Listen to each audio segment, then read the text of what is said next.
Patrick, hindi naman ako santong pwedeng maghintay na lang sa'yo sa bahay para alilain mo, para anakan mo, habang siniservisyohan mo yung mga babae mo eh. Tapos ka na ba? I have one question. Tapatin mo ko, pwede? Ano? Kung hindi mo ako nabuntis noon, ako pa rin ba ang babaeng pakakasalan mo?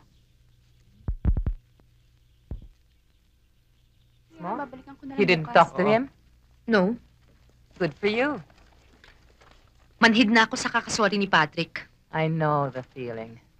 The last time na mag-sorry ang boyfriend ko, gusto ko na sapakin. Ano sabi ng nanay mo? Nag-speech na naman?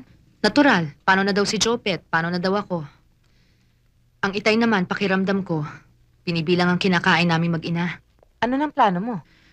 Ewan ko, Betchay. Feeling ko ba parang laspag na ako. I feel used and abused. Bakit? Ilang taon ka na ba? Hindi sa bilang ng taon, sa pakiramdam. Bakit niya ako pinalitan? Talaga ba ang laki na ng tinanda ko magmula nung nagka-baby ako? Tumigil ka nga. Drama-drama ka naman eh. Hindi ikaw may problema, kundi si Patrick. Paano kasi walang laman ang utak. Ang may laman lang sa kanya, zipper. Ano bang kulang sa akin? Walang kulang sa'yo. Paano kasi ang asawa mo? Pinalaking totoy ng ina. Kaya ayun, minuminuto, kailangan patunayan ng kanyang pagkalalaki. May babae ka raw.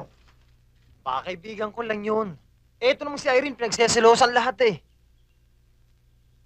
Magseselos ba yon kung walang dahilan? Kasi nga binibrainwash itong si Betchay eh. Sino ba yung Sally? Kaibigan ni Irene, kilala mo na yon, nanggaling na yun dito nung araw. Ano, pinapasok sa isip kaya nalalaso ng utak. O siya. Mag-usap kayo mag-asawa, ha? Ayusin nyo yung gulong niya. Hindi na nakakaamis yung ginagawa mo. Umuwi ka na sa atin. Bakit? Akala mo ba nilayasan kita para maaliw ka? Meron ng ibang babaeng gumagawa nun para sa'yo. Wala akong ibang babae. Napakagaling mo talaga magsinungaling, ano? Ano ba yan? Yan ba nakukuha yan sa practice o talaga bang second nature na lang sa'yo ang pambobola? Bakit ba akala mo lahat ng babaeng kakilala ko sinusyota ko? Hindi. Hindi naman lahat. Yun lang mga nakakaya mong lokohin. O yung mga alam na may asawa ka na pero gusto lang subukan ang lakas ng kanilang latang hina ng tuhod mo. Pwede ba tama na? Patrick, hindi ako... Asawa mo ko. After a while, kahit wala na nagsasabi sa akin, natutunugan ko na lang. Tiniis kong lahat para kay Jopet.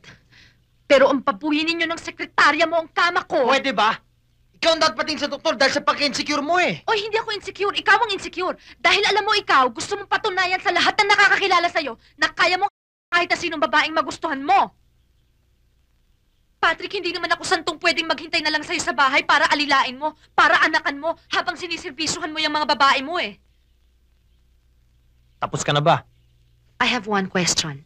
Tapatin mo ko, pwede? Ano? Kung hindi mo ako nabuntis noon, ako pa rin ba ang babaeng pakakasalan mo?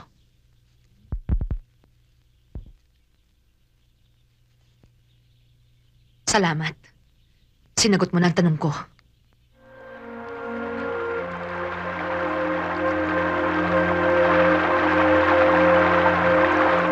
Kailangan pa ba naman ng diploma para maging sekretarya? Marunong naman ako mag-type ah. Di naman sumisirko English ko. Totoo, meron nga akong kakilala. Masscom ha, graduate ng Masscom sa sales ko. O anong trabaho ngayon?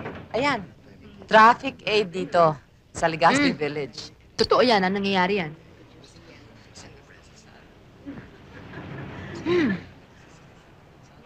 Kung magnegosyo na lang kaya ako? Ano naman klaseng negosyo? Ewan ko. Baby clothes? Meron ka bang alam tungkol sa ganyang klaseng business? Natututunan din naman yan, di ba? Oo, pag nalugi ka di natuto ka na. Anong gagawin ko? Hindi naman ako makakuha ng trabaho. Sandali, Irene. Are you sure na talagang kaya mong mag-isa? Alam mo, ang dali makipagbalikan kay Patrick, ha? Isang sorry, isang kiss, solve. Kakayanin ko kahit igapang ko. Pagkatapos ng ginawa niya sa akin, mamamatay ako sa gutom pero hinding-hindi ako babalik sa kanya.